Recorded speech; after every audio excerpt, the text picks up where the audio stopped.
关心大陆全面限制自由行团客来台湾佚佗，嘛影响到日月潭收水的活动。像讲南投县县长林明珍即马就真烦恼，那是影响到日月潭的收水活动。另外，南投世界地美博览会，也有明年南投灯会三个大活动，可能拢会影响到。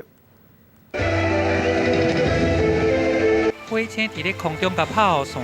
呈现天女散花的景象。这个气势真正扬，南投灯会出名的重庆东娘火龙，逐场表演来看的人拢足济，吸引要几万人来看。不过今年可能因为大陆限速受到严重的影响，中国大陆伫8月开始全面限制大陆客来台湾自由行，9月开始连这个团客嘛要做伙来限速，安尼影响到观光业真严重，特别是这个南投县日月潭这个上万人的收水。大陆还有千外个选手来报名，还有双十节举办的世界地球博览会，嘛有可能去受到影响。这是我们不乐意见到的事情，对我们各方面的活动，还有我们的经济，还有我们的旅游啊，都有很大的影响哦。希望说政府重视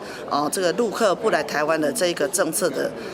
要怎么来做一个反击？我想这个是政府应该负起当前的这个责任。大陆目前取消的是这个个人佚佗的签证。也若文化观光、经济交流这的签证是还未取消，大陆是不是会进一步做伙来甲限制？县长希望讲相关单位都要先来完成规划，来和大陆各代办来确认，确保参与的大陆团体会当顺利来台湾，莫来去影响到两岸的运动、文化交流，安尼才会当互活动通照期来举办。记者综合报道。